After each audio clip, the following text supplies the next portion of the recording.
ఈ దుంపల్ని బాగా గమనించండి. లాస్ట్ ఇయర్ నేను 2 వేర్వేరు కుండీల్లో ఉన్న దుంపల్ని రెండింటినీ కలిపి ఒక కుండీలోకి మార్చేస్తాను. కానీ ఇలా అయిపోతుందని నాకు కూడా ఐడియా లేదు. ఇప్పుడు చూస్తే నాకే ఆశ్చర్యంగా ఉందన్నమాట. ఇది ఈ చిన్నగా ఉంది కదా, ఇది తెల్ల పసుపు. చూడండి, ఇది పసుపు. ఇది పెద్దగా ఉంది కదా, ఇక్కడ ఇగో ఈ పెద్దగా ఉన్నాయి. ఈ దుంపలన్నీ దుంపరాష్ట్రం. వేడి నీళ్ళలో వేసుకుని కాసుకుని ఒక కప్పు నీళ్ళలో ఒక 6 ఇంచు ముక్క వేసి కాసి సగం అయ్యే వరకు మరిగిన తర్వాత తాగితే జలుబు దగ్గు అన్నీ బాగా తగ్గుతాయని నేను చదివాను.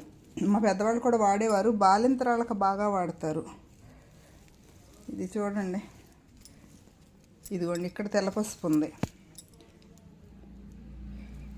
ఇక్కడ తెల్ల పసుపు ఉంది, ఇక్కడ దుంపరాష్ట్రం ఉంది, మళ్ళీ ఇక్కడ తెల్ల పసుపు ఉంది.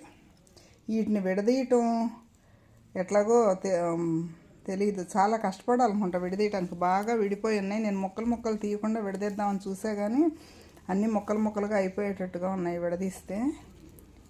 దుంపరాష్ట్రం అంటే లావుగా ఉందండి. ఈ 2 అల్లం జాతికి చెందినయే.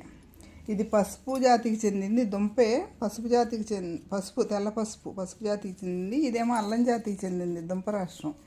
అంటే ఇదేం పవర్గా ఉండదు, కొంచెం ఏదుగా అనిపిస్తుంది అన్నమాట నోట్లో వేసుకుంటే. ఇవి నా దగ్గర ఉన్న 2 ఆయుర్వేదం మెడిసినల్ ప్లాంట్స్లో ఈ 2 చాలామంది దగ్గర ఉండని మొక్కలు. నాకు చూపించాలనిపించింది, అందుకని వీడియో చేశాను. థ్యాంక్ యూ అండి.